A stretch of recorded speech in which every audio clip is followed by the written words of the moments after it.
Dad, perfect events. My wife Patricia looked me straight in the eye and said, "Rick, I want a divorce, and I'm taking half of everything," just like that. 35 years of marriage, and she delivers it like she's ordering coffee. The name's Rick Morrison, 58 years old. Spent 32 years as a construction engineer before I retired early. Built highways, bridges, managed million-dollar projects. Thought I'd built a solid marriage, too. Boy, was I wrong. This happened on a Tuesday morning in March. I was reading the paper, drinking my coffee, when Patricia walks into the kitchen wearing a dress I'd never seen before. New perfume, too.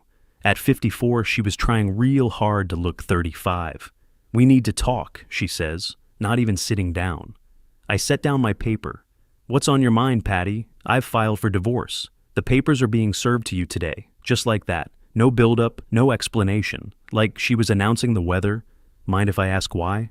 I kept my voice steady. 35 years in construction teaches you to stay calm. When things go sideways, she had her speech ready. "We've grown apart, Rick. I need to find myself. Start fresh. Find herself. At 54. Right. I've already talked to a lawyer," she continued. "This doesn't have to be messy. We split everything 50-50. The house, the retirement accounts, everything." I nodded slowly. "That seems fair." "What about the lake cabin?" "That too. And my 401k. Half of that's mine anyway." "Community property." She was right about that. In Ohio, marriage makes everything community property. But something in her tone bothered me. Too confident, too prepared. The papers showed up that afternoon. Patricia had moved fast, real fast. The petition was dated 2 weeks ago, but she'd just told me today. Why the delay? I called my son Tim first. He's an engineer like me, works in Columbus. "Dad, what?" "Mom didn't say anything to me." "When's the last time you talked to her?" Long pause. "Last month." She seemed different, distracted. "Asked me a bunch of questions about your retirement accounts. Red flag number 1. My daughter Jennifer called me that night. She's a lawyer in Cincinnati, handles corporate stuff mostly. Dad, this is sudden even for Mom.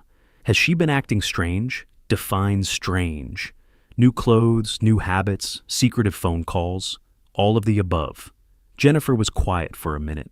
"Dad, I need to ask you something. Do you have access to all your accounts? Have you checked them lately?" I hadn't. Patricia handled most of our banking. I managed the big picture stuff, investments, retirement planning. But she did the day-to-day. Seemed logical. She worked at First National Bank for 15 years. That night, I went online and started checking. Our joint checking account looked normal, savings too. But when I tried to access my 401k, the password didn't work. Same with my IRA. When I asked Patricia about it the next morning, she shrugged. "System glitches. I'll call them for you." Red flag number 2. See, here's the thing about being a project manager for 32 years. You learn to spot problems before they become disasters. You learn to follow the money, track the schedules, and most importantly, you learn to document everything. So, I started documenting. Patricia was working late 3 nights a week. Big audit coming up, she'd say. But First National wasn't doing any audits.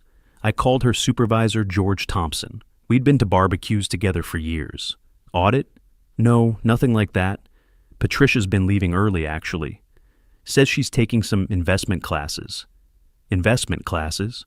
Patricia, who'd never shown interest in anything beyond our basic savings account. Red flag number 3. I started paying attention. Really paying attention. The way she'd angle her phone away when texting, how she'd shower as soon as she got home from work. New underwear, new everything actually. The breakthrough came when I was cleaning out the garage and found a crumpled receipt in her car. Dinner at Romano's, $180. Date. Was from 2 weeks ago. I was visiting Tim in Columbus that night. Romano's is where we celebrated our anniversary. Every year. Same table if we could get it. I drove to Romano's that Saturday and talked to Maria, the hostess. We'd known her for years. "Mr. Morrison, haven't seen you and Patricia in months. But she was here recently with that nice gentleman. Very romantic dinner. Tall guy, brown hair. Oh yes, very handsome. Younger than you though. Bingo. I hired a private investigator. Guy named Michael Sullivan, retired police detective. Cost me $200 a day, but he was worth every penny. Within a week, Sullivan had photos. Patricia and a guy, about 42, dark hair, expensive suits. They were meeting at the Marriott downtown twice a week. Sullivan got his license plate, ran the registration. Stephen Parker, address in the suburbs. Occupation, investment advisor. The classes Patricia was supposedly taking. Sullivan dug deeper. Stephen Parker had been fined by the SEC 3 years ago for misleading clients about risk factors. Currently worked for a small firm called Premier Financial Services. Rick, Sullivan said when he called, there's more. This Parker guy has a pattern. 3 other women in the past 5 years, all married, all with substantial assets. 2 of them filed fraud complaints against him. This wasn't just an affair, this was a con job. I told Sullivan to keep digging while I did some digging of my own. Started with our home computer. Patricia wasn't very good with technology, never cleared her browser history, real estate websites, lots of them. Searches for properties in Florida, Arizona, California, all expensive, all way beyond what we could afford. More interesting were the financial websites, investment portfolios, offshore account information, instructions on transferring retirement funds. Then I found the email account. Patricia had set up a Gmail account I didn't know about. Password was saved in the browser. Holy hell. Dozens of emails between Patricia and Stephen, planning their future together, talking about liquidating assets and relocating to start fresh. And the kicker, emails about a company called Sunset Realty Ventures. I'd never heard of Sunset Realty Ventures. Neither had Google, apparently. No website, no business filings, nothing. I called Jennifer immediately. Dad, slow down. What did you find?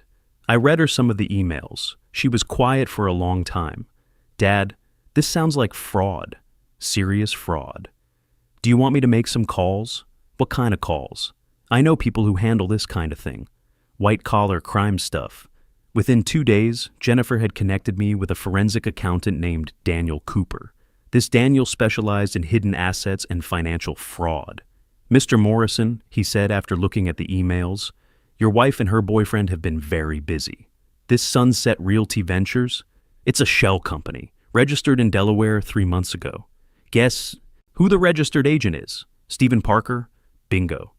And guess what's been flowing into Sunset Realty's accounts? My stomach dropped. My money? $127,000 so far. Transferred from your joint savings in small increments. Under $10,000 each time to avoid bank reporting requirements.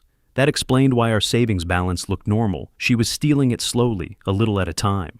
There's more, Daniel continued. Remember how you couldn't access your 401k? Someone changed the beneficiary and requested early distribution forms.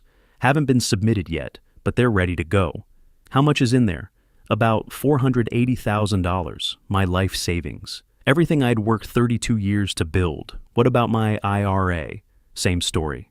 Another $190,000 at risk. Do the math. That's nearly $800,000 they were planning to steal.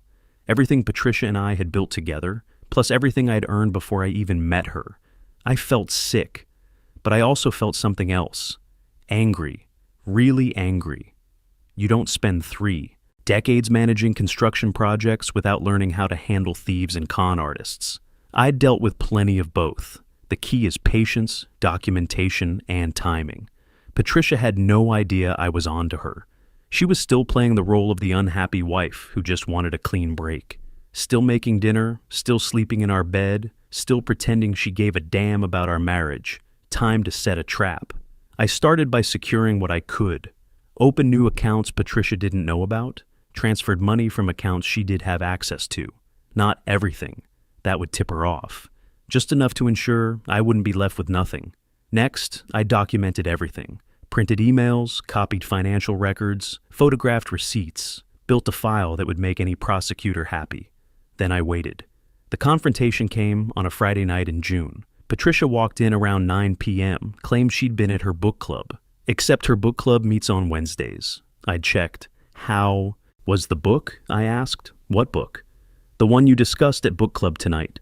She froze for just a second. Oh, we're reading... it's a romance novel. You wouldn't like it? Try me. Rick, I'm tired. Can we not do this now? Do what? This interrogation thing. I'm not on trial here. Actually, she was. She just didn't know it yet. Patricia, I need to ask you something. Do you know a man named Stephen Parker? The color drained from her face. Who? Stephen Parker. Investment advisor. Drives a blue BMW. Ring any bells? She tried to rally. Rick, I don't know what you're talking about. Sure you do. You've been having dinner with him twice a week for 3 months. At Romano's, among other places. She sat down hard on the couch. How did you... Who told you that? Does it matter? For a moment I thought she might come clean. Maybe explain herself, show some remorse. Give me something to work with. Instead, she got angry. So what if I am? You want to know why? Because I'm tired. Of being married to a man who's already retired at 58. You sit around this house all day while I work. You've given up on life. I earned my retirement, Patricia. 32 years of getting up at 5 a.m., managing million-dollar projects, building something. Building what? We live in the same house we bought 20 years ago. Drive the same cars. Take the same vacation every year. I want more, Rick. I deserve more. With Stephen Parker? Yes, with Stephen. He understands ambition. He's going places. Like federal prison? That stopped her cold. I pulled out Daniel Cooper's report and set it on the coffee table. Stephen Parker, fined by the SEC for fraud, under investigation for running investment scams on married women. 3 complaints filed against him in the past 2 years. Patricia stared at the papers, but didn't pick them up. And this, I said, setting down printouts of the Sunset Realty emails, shows how you two have been stealing my money. $127,000 so far, with plans to take another $670,000 from my retirement accounts. That's community property, she whispered. No, Patricia. Theft is theft, even between spouses. She looked up at me with something I'd never seen before. Pure hate. You can't prove anything. Can I? Email records, financial transfers, witness statements, photographs. I've got enough evidence to bury you both. She stood up suddenly. I'm calling Stephen. Go ahead. But you might want to know, he's been arrested. FB, I picked him up this morning. Turns out running investment scams across state lines is a federal offense. That was a lie. Stephen hadn't been arrested yet, but Patricia didn't know that. She grabbed her phone and dialed. I could hear it ringing. Then voicemail. Stephen, call me back immediately. We have a problem. She tried 3 more times. Same result. He's not answering, I said, probably because he's in federal custody. Patricia sank back onto the couch. For the first time since this whole thing started, she looked scared. Rick, you don't understand. We never meant to hurt you. You stole $127,000. You were planning to steal $670,000 more. How is that not hurting me? We were going to pay it back. From what? Your new life in Florida? She started crying. Real tears or performance tears, I couldn't tell anymore. What do you want? She asked. I want my money back. All of it. And I want you out of my house. This is my house too. Actually, no. I checked the deed. House is in my name only. Bought it before we got married, never added you to the title. Another lie, but she was too rattled to think clearly. You can't do this to me. Watch me. I filed for divorce the next Monday. Not just any divorce. Divorce with a request for criminal prosecution for theft and fraud. Jennifer helped me find a criminal attorney named Barbara Williams. Barbara specialized in white-collar crime and had a reputation for being absolutely ruthless. Mr. Morrison, Barbara said, after reviewing my evidence, your wife and Mr. Parker have committed multiple felonies, wire fraud, theft, conspiracy, money laundering. We're not just talking about divorce court here. What's the penalty for that? Federal wire fraud carries up to 20 years. But given the amount stolen and the pattern of behavior, I'd expect 5 to 7 years minimum. The criminal charges were filed first. FBI raided Stephen Parker's office and arrested him at home. They froze all of Sunset Realty's accounts and seized his assets. The raid made the local news. Investment advisor arrested in multi-state fraud scheme. They showed footage of FBI agents carrying boxes out of his office. Patricia was arrested at the bank. Walked out in handcuffs while her co-workers watched. Front page of the local paper the next day. Local bank employee charged in investment scam. She made bail, but her life was essentially over. Fired from First National immediately. Couldn't get another job in banking. Had to move back in with her sister. The divorce proceedings were almost anticlimactic after the criminal case. Patricia's attorney, Charles Brown, tried to argue for community property rights, but it's hard to claim half of something you stole. Your Honor, Brown said, Mrs. Morrison is entitled to her fair share of marital assets accumulated during 35 years of marriage. Barbara Williams stood up. Your Honor, Mrs. Morrison systematically looted those marital assets with the intent to defraud her husband. She cannot profit from her own criminal behavior. The judge, a no-nonsense woman named Maria Santos, reviewed the evidence for what felt like hours.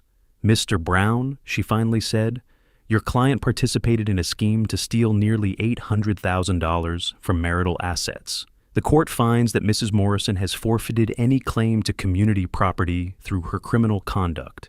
Judge Santos awarded me the house, my full retirement accounts, and $3,500 a month in support from Patricia for 8 years.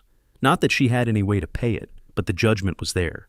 Patricia pled guilty to avoid a trial, got 5 years in federal prison, full restitution, and permanent ban from working in banking.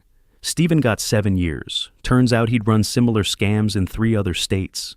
I wasn't his first victim, but I was definitely his last. The trial made the local news. Local engineer exposes wife's fraud scheme. They interviewed me outside the courthouse.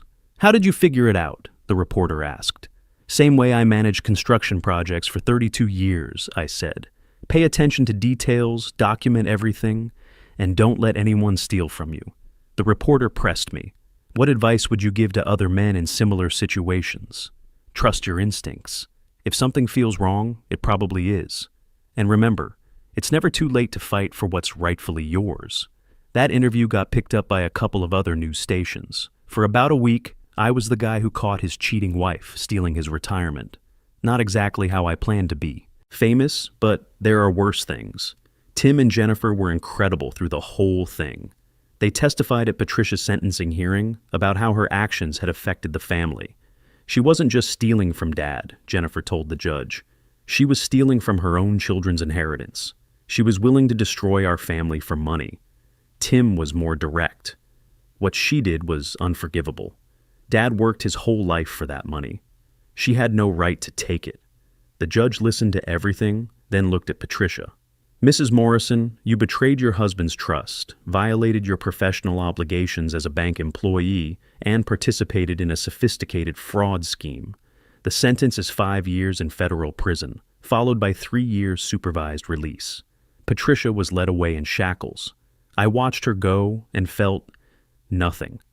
No satisfaction, no anger, just emptiness. 35 years of my life, gone.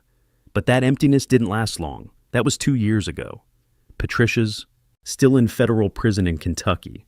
Gets out in 3 more years, assuming good behavior. Last I heard, she's working in the prison laundry for 23 cents an hour. Quite a come down from her banking salary. Stephen got transferred to a facility in Pennsylvania after someone in his first prison found out what he was in for. Apparently, guys who steal from families don't do well behind bars. He'll be out in 5 more years, but his investment license is gone forever. Me, I sold the house and bought a cabin on Lake Erie. Small place, but it's mine. No mortgage, no shared accounts, no one to answer to except myself. The cabin came with a workshop in the basement. I've taken up woodworking, built most of my furniture myself. There's something satisfying about working with your hands again, creating something solid and real. Built a dining table from oak that'll outlast me by 50 years. Started volunteering at the local high school too, teaching kids about financial literacy. Amazing how many teenagers don't understand compound interest or the basics of retirement planning. I tell them my story, the edited version, and watch their eyes get wide when I explain how easy it is for someone to steal your future if you're not paying attention. Mr. Morrison, one kid asked, how did you know your wife was lying? Same way you know when a contractor is trying to rip you off, I said. Details don't add up, stories change, and if someone's in a hurry for you to sign something, that's usually a red flag. I'm even dating again. Met a nurse named Carol at the hardware store. She's 52, widowed 3 years ago when her husband died of cancer. has her own house, her own life, her own retirement account. We take things slow, but it's nice having someone to have dinner with who actually wants to be there. Carol knows my story. I told her on our third date, figured she had a right to know what she was getting into. So, you caught your wife stealing your retirement money? She asked. More than that, I caught her planning to steal my entire future. What did you do? I fought back, used the system the way it was designed to work. She smiled at that. Good for you. Too many people just roll over and take it. That's the thing about starting over at 60. You realize you don't have time for people who don't appreciate what you bring to the table. Patricia saw me as a paycheck to be cashed out. Carol sees me as a partner worth having around. Tim and Jennifer visit more often now. I think they respect what I did, not just catching Patricia and Steven, but starting over at 58, proving you're never too old to stand up for yourself. Jennifer brought her kids last month. My grandchildren are 8 and 10 now. I taught them how to use basic woodworking tools, showed them how to sand a piece of pine until it's smooth as glass. Grandpa, my granddaughter asked, why did Grandma Patricia go to jail? Jennifer started to intervene, but I held up my hand. She made some bad choices. Sweetheart. She forgot that taking things that don't belong to you is wrong, even if you really want them. But you caught her, right? I did. Good. My mom says bad guys should go to jail. Out of the mouths of babes. Tim's doing well. Got promoted to senior engineer at his firm. He calls every Sunday, sometimes just to talk shop.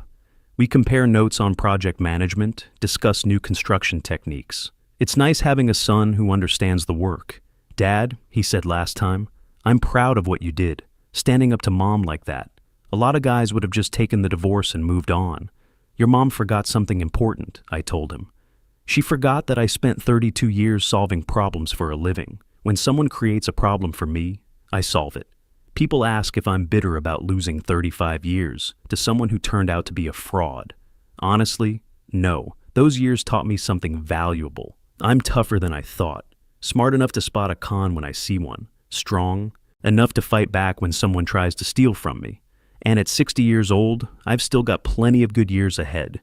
Years that belong to me, not to someone who sees me as a retirement plan to be looted. Patricia thought she was marrying a simple construction worker who'd be easy to manipulate. Turns out she married an engineer who knows how to solve complex problems and isn't afraid to use the tools at his disposal. So, that's my story. A 58-year-old guy who refused to let his cheating wife steal his future. Sometimes the good guys actually do win. If you're going through something similar, here's my advice. Document everything. Trust but verify. And remember, it's never too late to start over, but it's also never too early to protect what you've worked for. The best revenge isn't getting even. It's living well while the people who tried to hurt you face the consequences of their choices. Thanks for listening. I hope my experience helps someone out there avoid the same trap I fell into. Or, if you're already in the trap, I hope it helps you find your way out. Remember this. When someone shows you who they really are, believe them the first time. But when they try to steal your life's work, show them who you really are. The difference between a victim and a survivor isn't what happens to you, it's what you do about it. And sometimes the best lesson you can teach a thief is that some people fight back.